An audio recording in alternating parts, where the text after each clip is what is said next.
ஹரி ஓம். ஹிந்து தர்ம வித்யாபீடம் சமய வகுப்பு வளர்நிலையின் பாடம் 2 ஆலய வழிபாடில் உள்ள ஆலய அமைப்பின் தத்துவங்கள் பற்றி பார்ப்போம். ஆலயம் அல்லது கோவில் என்பதன் பொருள் என்ன என்பது பற்றி முதலில் பார்ப்போம். ஆலயம் என்பதை ஆ கூட்டல் லயம் என பிரிக்கலாம்.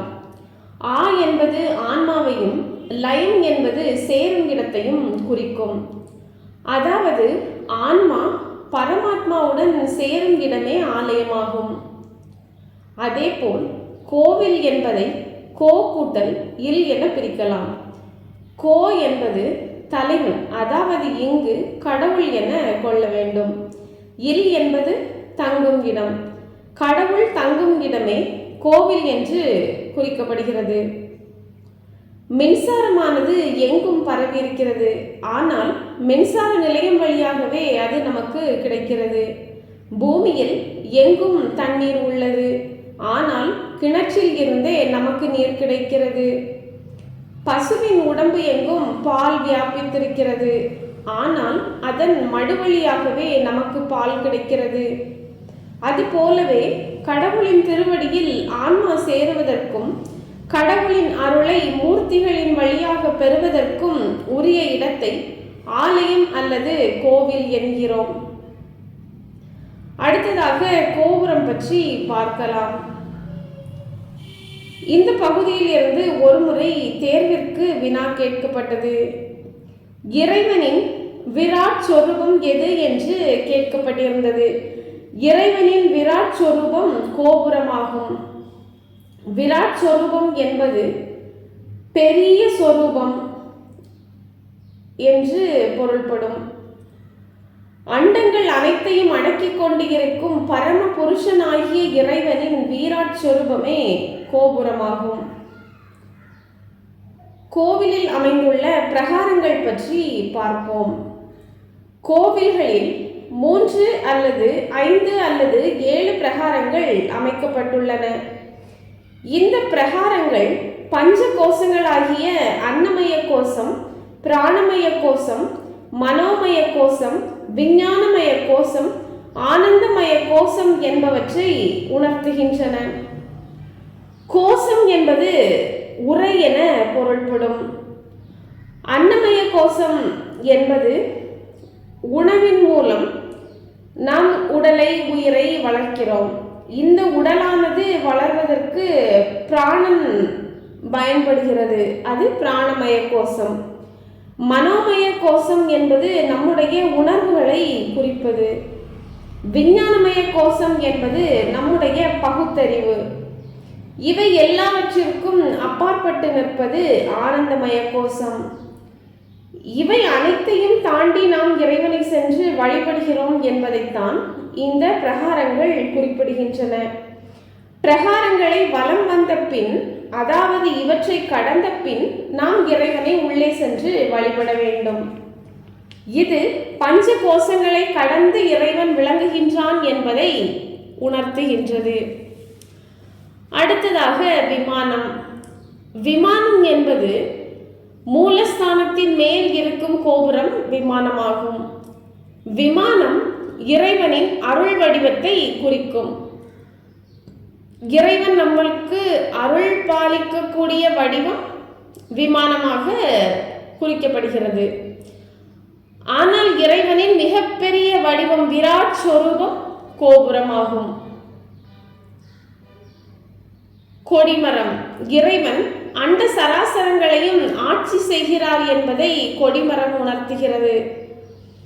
இந்த 14 லோகங்கள் என்று சொல்லப்படுகின்ற அனைத்தையும் இறைவன் தான் ஆட்சி செய்கிறார் என்பதை உணர்த்துவது கொடிமரமாகும். அந்தந்த மூர்த்திகளின் வாகனம் பொறிக்கப்பட்ட கொடியை ஏற்றுவது இறைவன் பக்தனை உயர்நிலைக்கு கொண்டு செல்வதை உணர்த்துகின்றது. கொடிமரம், கயிறு, கொடி ஆகியவை ஒரு யோகியின் முதுகெலும்பு, இடை, பிங்கலை, சுழுமுனை நாடிகள் என்பவற்றை குறிக்கும். யோகியானவன் பொறிபுலன் அடக்கத்தால் சுழுமுனை வழி குண்டலினி சக்தியை எழுப்பி பேரானந்த நிலையை அடைகிறான் என்பதை கொடிமரம் உணர்த்துகிறது. கொடிமரம் இறைவனின் சூட்சும நிலையை உணர்த்துகிறது.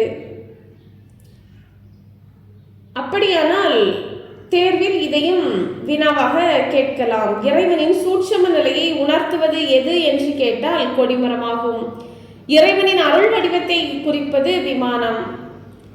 இறைவனின் விராட் சொரூபத்தை குறிப்பது கோபுரம். அடுத்ததாக கற்ப கிரகம் அல்லது மூலஸ்தானம் பற்றி பார்ப்போம். கற்ப கிரகம் அல்லது மூலஸ்தானமானது எல்லா உலகங்களையும் படைத்து காக்கும் இறைவனின் இடமாகும். இங்கு மூலவர் பிரதிஷ்டை செய்யப்பட்டிருக்கிறார்.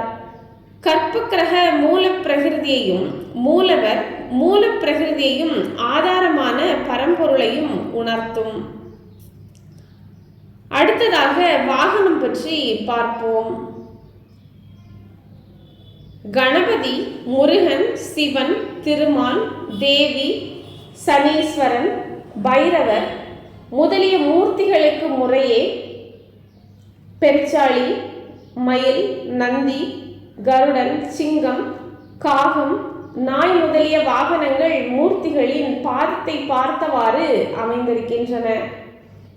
வாகனங்கள் பக்தர்களாகிய ஜீவர்களின் சின்னம். பக்தர்கள் மனதை இறைவன் பால் எப்பொழுதும் செலுத்த வேண்டும் என்பது இதன் பொருள். அப்படியானால் நம்முடைய இறைமூர்த்திகள் அவர்களுக்கு உரிய வாகனங்களை பெற்றுள்ளார்கள். அதன் பொருள் பக்தர் மனதை இறைவன் பால் எப்பொழுதும் செலுத்த வேண்டும் என்பதாகும். அடுத்ததாக பலிபீடம் பற்றி பார்ப்போம். பலிபீடத்தின் முன் விழுந்து வணங்குவது மனிதன் காமம், குரோதம், லோபம், மோகம், மதம், மாச்சரியம் என்ற மிருக இச்சைகளை அங்கு பலியிடுவதாக சங்கல்பம் செய்து கொள்வது ஆகும். இந்த இச்சைகள் அனைத்தையும் அந்த பலிபீடத்திலேயே பலியிட்டு விட்டு தூய மனத்தினனாக ஒருவன் உள்ளே சென்று இறைவனை வழிபட வேண்டும் என்பது இதன் பொருள். ஆலய அமைப்பின் அடிப்படை தத்துவம் என்னவென்றால், உடம்பை இறைவனின் உறைவிடமாக கண்ட ஞானிகள் மனித உடம்பின் உருவகமாகவே கோவிலை அமைத்தார்கள். மனிதனின் உள்ளத்தினுள் இறைவன் உறைந்துள்ள பாங்கினை உணர்த்தும்படியாக கோவில்கள் அமைக்கப்பட்டுள்ளன. உலகியல் அலுவல்களில் சதா ஈடுபட்டு கொண்டிருக்கும் மனிதன் கோவில்களில் வழிபட்டு இறைவனின் பேரருளை பெறுகிறான். மெல்ல மெல்ல அவன் பொறி புலன்களை அடக்கும் வல்லமை பெற்றவனாய் தன் உள்ளத்தின் உள்ளே இறைவனை கண்டு பேரானந்தத்தை அனுபவிக்கும் உயர்நிலையை அடைகிறான். இவ்வுண்மையை விளக்கும் பாடல்கள் கொடுக்கப்பட்டுள்ளன. அவற்றை பார்ப்போம். இந்த பாடல்களையும் மனப்பாடம் செய்து கொள்ள வேண்டியது அவசியமாகும். ஏனெனில் ஒரு முறை தேர்வில் இரண்டாவது பாடலாக கொடுக்கப்பட்டுள்ள உள்ளம் பெருங்கோவில் ஊனுடம்பு ஆலயம் என்பது கேட்கப்பட்டிருந்தது. இதில் அமைந்துள்ள 3 பாடல்களையும் படித்துக் கொள்வது நல்லது. ஆலயமே காயம், அறிவே சிவலிங்கம், மால் அயனும் காணாத வள்ளலுக்கு சீலமுறும் அன்பே அபிஷேகம், அன்பே நல் அர்ச்சனையும், அன்பே நெய்வேத்தியமுமாம். உள்ளம் பெரும் கோவில் ஊனுடம்பு ஆலயம், வள்ளல் பிரானார்க்கு வாய் கோபுரவாசல், தெள்ள தெளிந்தார்க்கு சீவன் சிவலிங்கம், கள்ள புலன் 5ம் காளாமணி விளக்கே. உடம்பினை முன்னம் இழுக்கு என்றிருந்தேன், உடம்பினுக்கு உள்ளே உருபொருள் கண்டேன், உடம்புளே உத்தமன் கோவில் கொண்டான் என்று உடம்பினை யாங்கிருந்து ஓம்புகின்றேனே. இந்த பாடல்கள் அனைத்துமே நம்முடைய உடம்பினையே கோவில் என்று சொல்கிறது. ஆக நாம் நம்முடைய உடம்பையும் உள்ளத்தையும் எப்பொழுதுமே தூய்மையாக வைத்திருக்க வேண்டும். அதில் உள்ளே நடைபெறுகின்ற அபிஷேகம், அர்ச்சனை, நெய்வேத்தியம் எல்லாமே அன்பாகவே கூறப்படுகிறது. உள்ளமும் உடலும் தூய்மையாக இருந்து அன்பே அங்கு எல்லாம் செய்வதாக இருக்கும் என்றால் அங்கு இறைவன் இருப்பார் என்பதை நாம் உணரலாம். அடுத்ததாக ஆலய வழிபாட்டு முறைகளும் தத்துவங்களும். உடம்பினுள் உத்தமனாகிய இறைவன் கோவில் கொண்டுள்ளார். ஆகவே உடலை சுத்தி செய்ய வேண்டும். உள்ளத்தினுள்ளும் இறைவன் இருக்கின்றான். ஆகவே தீய எண்ணங்களை அகற்றி உள்ளத்தையும் தூய்மை செய்ய வேண்டும். இவ்விதம் உடல் சுத்தியுடனும் உள்ள தூய்மையுடனும் கோவிலுக்கு செல்ல வேண்டும். கோபுரம் பகவானின் விஸ்வரூபமாகும். ஆகவே கோபுரத்தை வணங்கி உள்ளே செல்ல வேண்டும். அப்படியானால் நம்முடைய உடம்பினுள் இறைவன் குடிகொண்டுள்ளார் என்பதால் நம்முடைய உடலை தூய்மையாகவும் அந்த உடலினுள்ளே இருக்கின்ற உள்ளத்தையும் தூய்மையாக வைப்பதற்காக நம்முடைய கெட்ட எண்ணங்களையும் அகற்றி உடலையும் உள்ளத்தையும் தூய்மையாக வைத்துக்கொண்டு கோவிலுக்கு செல்ல வேண்டும். கோபுரமானது பகவானுடைய விஸ்வரூபமாகும். ஆகவே கோபுரத்தை முதலில் வணங்கிவிட்டு உள்ளே செல்ல வேண்டும்.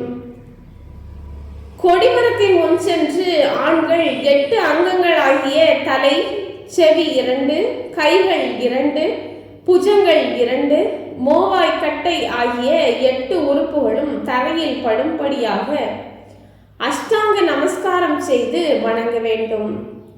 பெண்கள் 5 அங்கங்களாகிய தலை, கைகள் 2, முழந்தாள் 2 ஆகிய 5 உறுப்புகளும் தரையில் படும்படியாக பஞ்சாங்க நமஸ்காரம் செய்து வணங்க வேண்டும். கொடிமரமானது நாம் ஏற்கனவே பார்த்தது போல் இறைவனின் சூட்சம ரூபமாகும். அடுத்ததாக பஞ்ச கோஷங்களையும் கடந்து அப்பால் உள்ள இறைவனை தரிசிக்க செல்வதாக பாவித்து வெளிப்பிரகாரங்களை வலம் வர வேண்டும். அதன் பிறகு பலிபீடம் அருகில் சென்று மனதில் எழும் அனைத்து தீய எண்ணங்களையும் பலியிட்டு விட்டதாக உறுதிப்படுத்திக் கொண்டு உள்ளே செல்ல வேண்டும். கன்னிமூலைக்கு சென்று நமது ஆணவத்தை அகற்றி விட்டதன் அறிகுறியாக விநாயகருக்கு தோப்புக்கரணம் இட்டு வணங்க வேண்டும். தெரிந்தோ தெரியாமலோ செய்த குற்றங்களுக்கு நாமே முன்வந்து தண்டனையை ஏற்றுக்கொள்வதாக பாவித்து தலையில் குட்டிக் கொள்ள வேண்டும். துவார பாலகர்களிடம் அனுமதி பெற்று செல்வதாக பாவித்து அவர்களை வணங்கிய பின் சன்னதியில் சென்று வணங்க வேண்டும். தோத்திரங்கள் பாடியும் பிரார்த்தனை செய்தும் மனமுருகி வணங்க வேண்டும். பின் கற்பூர ஆரத்தி தரிசனம் பெற்று வழிபட்ட மூர்த்தியை நன்றாக மனதில் பதித்தவாறு வெளிவந்து உட்பிரகாரத்தில் உள்ள மூர்த்திகளை வணங்கிக் கொண்டும் மூல மந்திரம் ஜபித்துக் கொண்டும் சோஸ்திரங்கள் பாடிக்கொண்டும் கற்ப கிரகத்தை சுற்றி வர வேண்டும். சண்டீஸ்வர சன்னதி சென்று கைகளால் ஒலி எழுப்பி வணங்க வேண்டும். கைகளில் எதுவும் இல்லாத இருந்தால்தான் ஒலி உண்டாகும்.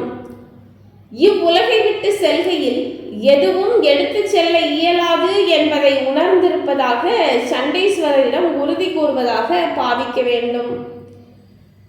நமது வாழ்க்கையில் நல்லவற்றையும் கெட்டவற்றையும் ஏற்படுத்தி ஆன்மாவை பக்குவப்படுத்தி வரும் நவக்கிரகங்களை வணங்க வேண்டும். பின் கோவில் வளாகத்திற்குள் ஓர் இடத்தில் அமர்ந்திருந்து மூல மந்திர ஜபம் செய்த பின் மூர்த்தியை தியானிக்க வேண்டும். பின் எழுந்து அமைதியாக இறை சிந்தனையுடன் இல்லத்திற்கு திரும்ப வேண்டும். சரி, அப்படியானால் நாம் கோவிலுக்கு சென்றவுடன் எவ்வாறு வழிபட வேண்டும் என்பதை விரைவாக ஒரு முறை பார்ப்போம். முதலில் நாம் நம்முடைய உடலையும் உள்ளத்தையும் தூய்மையாக வைத்துக்கொண்டு கோவிலுக்கு செல்ல வேண்டும். அங்கே கோபுரத்தை இறைவனின் விஸ்வரூபமாக கருதி கோபுரத்தை வணங்கிவிட்டு உள்ளே செல்ல வேண்டும். கொடிமரத்தின் முன் சென்று ஆண்கள் அஷ்டாங்க நமஸ்காரம் செய்து வணங்க வேண்டும். பெண்கள் பஞ்சாங்க நமஸ்காரம் செய்து வணங்க வேண்டும். கொடிமரமானது இறைவனின் சூட்சும ரூபமாகும். அடுத்து நாம் பஞ்சகோசங்களையும் கடந்து அப்பாலுள்ள இறைவனை தரிசிக்க செல்வதாக பாவித்து வெளிப்பிரகாரங்களை வலம் வர வேண்டும். அடுத்து பலிபீடம் சென்று நம்முடைய தீய எண்ணங்கள் அனைத்தையும் பலியிட்டு விட்டதாக உறுதிப்படுத்தி கொண்டு உள்ளே செல்ல வேண்டும். அடுத்ததாக கன்னிமூலையில் இருக்கும் விநாயகரை வழிபட்டு நம்மிடம் உள்ள ஆணவத்தை அகற்றிவிட்டதன் அறிகுறியாக தோப்புக்கரணம் இட்டு நாம் தெரிந்தோ தெரியாமலோ செய்த குற்றங்களுக்கு நாமே தண்டனை ஏற்றுக்கொள்வதாக பாவித்து தலையில் குட்டிக் கொள்ள வேண்டும். பின்னர் துவாரபாலகர்களிடம் சென்று அவர்களிடம் அனுமதி பெற்று உள்ளே செல்வதாக பாவித்து வணங்கிய பின் சன்னதியில் சென்று இறைவனை வழிபட வேண்டும். இறைவனை வழிபட்ட பின்னர் அங்கிருந்து கற்ப கிரகத்தை சுற்றி வர வேண்டும். அதன் பின்னர் சண்டேஸ்வரர் சன்னதியில் சென்று கைகளை தட்டி ஒலி எழுப்பி வணங்க வேண்டும். அதன் பின்னர் நமது வாழ்க்கையில் நல்லவற்றையும் கெட்டவற்றையும் ஏற்படுத்தி ஆன்மாவை பக்குவப்படுத்தி வரும் நவக்கிரகங்களை வழிபட வேண்டும். அதன் பின்னர் கோவில் வளாகத்திற்குள் ஓர் இடத்தில் அமைதியாக இறை சிந்தனையுடன் அமர்ந்திருந்து மூலமந்திர ஜபம் செய்த பின்னர் அங்கிருந்து அமைதியாக இறை சிந்தனையுடன் இல்லத்திற்கு திரும்ப வேண்டும். அடுத்ததாக கடவுளின் வடிவங்களும் அவைகளின் விளக்கமும் பற்றி பார்ப்போம். முதலில் கணபதியை பற்றி பார்ப்போம். யானை தலை, 3 கண்கள், 5 கைகள் உடையவர் கணபதி. உயர்த்திய 2 கைகளில் பாசமும் அங்குசமும், மற்றைய 2 கைகளில் ஜபமாலையும் ஒற்றை கொம்பும், தும்பிக்கையில் மோதகம் அல்லது அமுத கலசமும் தாங்கியிருப்பார். பானை வயிறு உடைய இவர் பாம்பு அணிந்த தொந்தியுடன் பெருச்சாளி வாகனம் உடையவராக விளங்குகிறார். இவை கணபதியின் திருவுருவ விளக்கமாகும். எல்லாம் வல்ல எங்கும் நிறைந்த இறைவன் ஒவ்வொரு சிற்றுயிரிலும் இருக்கிறான்.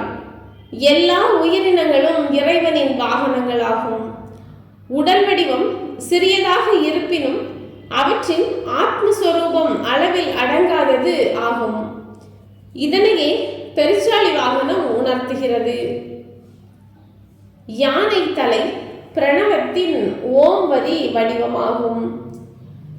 யானையின் சப்தம் ஓம்கார நாதமாகும். ஆகவே யானை தலை பிரணவ மந்திரத்தை உணர்த்துகிறது. அப்படியானால் பிரணவத்தின் வரி வடிவமாக விளங்கும் சொரூபம் எது என கேட்டால் கணபதி என எழுத வேண்டும். அண்ட சராசரங்கள் அனைத்தும் மகா கணபதியின் உள் அடக்கம் என்பதை பானை வயிறு உணர்த்தும். பாம்பு சக்தியை குறிக்கும். தனது சக்தியால் அனைத்தையும் தனது பானை வயிற்றுக்குள் வைத்து ஆண்டவன் தாங்கிக் கொண்டிருக்கிறான் என்பதை பாம்பு அணிந்த தொந்தி விளக்குகிறது. 2ற்கு மேல் கைகள் கொண்டிருப்பது அவர் ஆற்றல் மிக்கவர் என்பதை குறிக்கும். 5 கரங்கள் உடையவராக இருப்பது அவர் ஆக்கல், அழித்தல், அழித்தல், மறைத்தல், அருளல் என்ற 5 தொழிலை செய்பவர் என்பதை உணர்த்துகிறது. சித்தி புத்தி என்ற 2 மனைவிகளை உடையவராக இருக்கிறார் என்பதன் பொருள் அவர் சகல சித்திகளையும் நல்ல புத்திகளையும் உடையவராக இருக்கிறார் என்பதாகும். அவரை வழிபடுவோர் நல்ல புத்தியையும் சித்தியையும் அதாவது வெற்றியையும் பெறுவர். உயர்த்திய கைகளில் பாசமும் அங்குசமும் ஏந்தியிருக்கிறார். இதன் பொருள் யானையை நேரான பாதையில் நடத்தி செல்ல அங்குசம் தேவை. கட்டி போடுவதற்கு பாசம் அதாவது கயிறு தேவை. உயிர்களை நல்ல வழியில் நடத்தி சென்றும் தடைகள் ஏற்படுத்தியும் தடைகள் நீக்கியும் அருள்பாலிக்கின்றார் விக்னேஸ்வரராகிய இறைவன் என்பதே இதன் பொருளாகும். ஜபமாலை வைத்திருப்பதன் பொருள் பக்தியை வளர்த்து ஞானம் பெற உதவுகிறான் என்பதே. ஒற்றை கொம்பு தியாகத்தை உணர்த்தும். வியாசர் மகாபாரதத்தை பாடினார். ஒப்பரிய அக்காவியத்தை எழுதும் பொருட்டு தனது அங்கங்களில் ஒன்று குறைவுபடுவதையும் பொருட்படுத்தாது ஒற்றை கொம்பை ஒடித்து எழுத்தாணியாக பயன்படுத்தினார். இது நல்ல காரியம் நடைபெறும் பொருட்டு எந்த தியாகத்தையும் செய்ய நாம் முன்வர வேண்டும் என்று விளக்கும். நெற்றிக்கண் ஞானத்தை குறிக்கும். அடுத்ததாக சிவகுடும்பம். வேற்றுமையில் ஒற்றுமை இந்து தர்ம சாதனையாகும். உலகம் வேற்றுமைகள் நிறைந்தது. சிவன் அருளால் வேற்றுமையில் ஒற்றுமை கண்டு வாழ்க்கையை வளம் பெற செய்யலாம் என்பதை சிவகுடும்பம் விளக்குகிறது. அன்பின் உருவம் அம்பிகை, ஆற்றலுக்கு எடுத்துக்காட்டு முருகன், ஞானத்தின் சொரூபம் கணபதி. அம்பிகைக்கு சிங்கமும், சிவபெருமானுக்கு காளையும், முருகனுக்கு மயிலும், கணபதிக்கு பெருச்சாளியும் வாகனங்களாக உள்ளன. மேலும் சிவனின் கழுத்திலும் மயிலின் காலிலும் பாம்புகள் உள்ளன. இப்படி முரண்பட்ட குணங்களை உடைய இத்தனை பேருடன் சிவபெருமான் கையிலையங்கிரியில் வீற்றிருக்கிறார். ஆனால் சிவபெருமானின் அருகில் எந்த சச்சரவும் ஏற்படுவதில்லை. சிவன் அருளால் எந்த முரண்பாடான சூழ்நிலையிலும் இல்லறத்தை நல்லறமாக நடத்த முடியும் என்பதும், இறை பக்தி உலகை சாந்தி பெற செய்யும் என்பதும், சிவ ஞானம் பெறுவோருக்கு எவ்வுயிரும் ஒன்றே என்பதும் சிவகுடும்பம் உலகிற்கு எடுத்துக்காட்டும் கருத்தாகும். அடுத்ததாக அர்த்தநாரீஸ்வரர். சிவபெருமான் ஒரே வடிவத்தில் வலப்பகுதி ஆணாகவும் இடப்பகுதி பெண்ணாகவும் இருக்கும் திருக்கோலம் இது. தாவரங்கள் ஒவ்வொன்றிலும் ஆண் பெண் இயல்பு கலந்திருக்கிறது.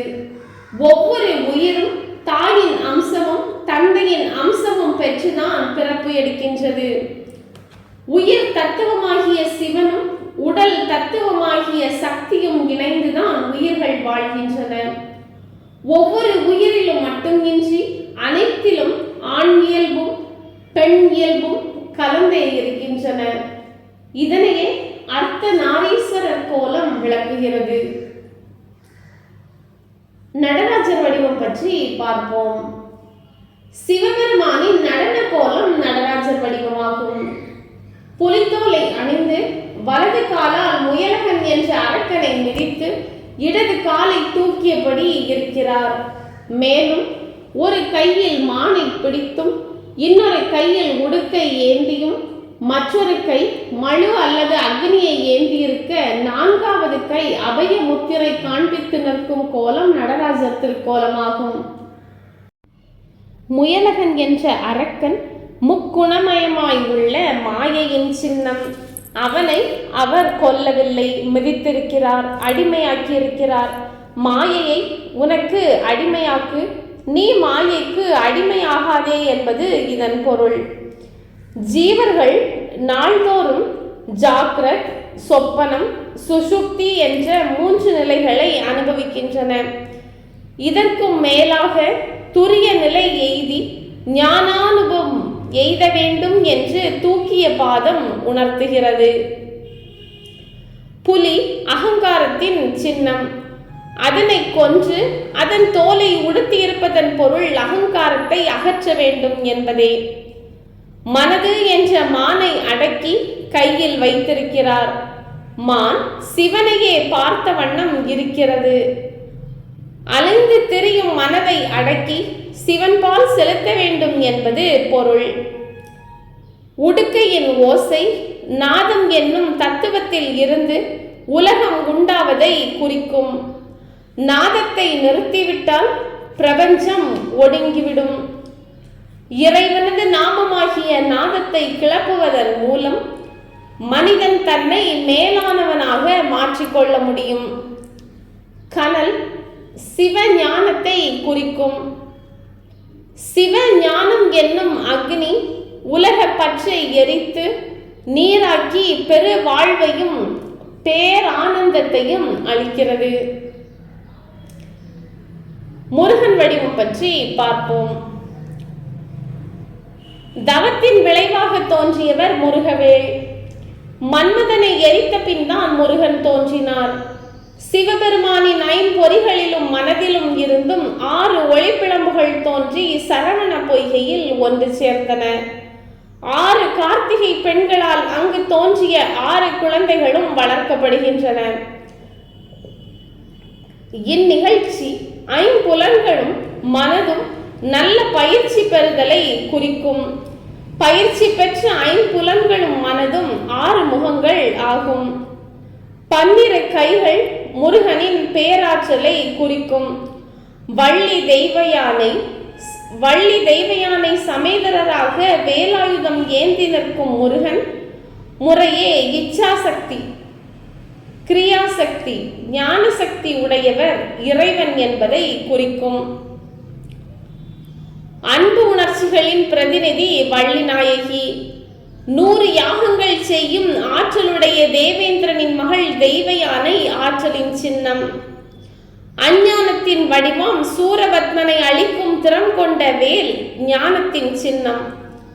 முருகன் வேலாயுதம் பெறும் நிகழ்ச்சியும் வள்ளி தெய்வயானையை மணமுடிக்கும் நிகழ்ச்சியும் இறைவனின் தன்மையை அறிந்து கொள்ளும் பொருட்டு நடத்தப்படுவதாகும். மயில் ஓம்காரத்தின் சின்னம்.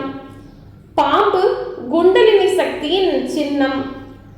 முருகன் பிரம்மனை சிறை வைப்பது மனதை அடக்குவதாகும். பின் படைப்பு தொழில் செய்ய ஏவுவது மனதை அடக்கி ஆற்றலை வளர்ப்பதை குறிக்கும். சூரபத்மன், சிங்கமுகன், தாரகன் போன்ற அரக்கர்கள் மனதில் தோன்றும் ஆணவம், கன்மம், மாயை ஆகிய மும்மலங்கள் ஆவர்.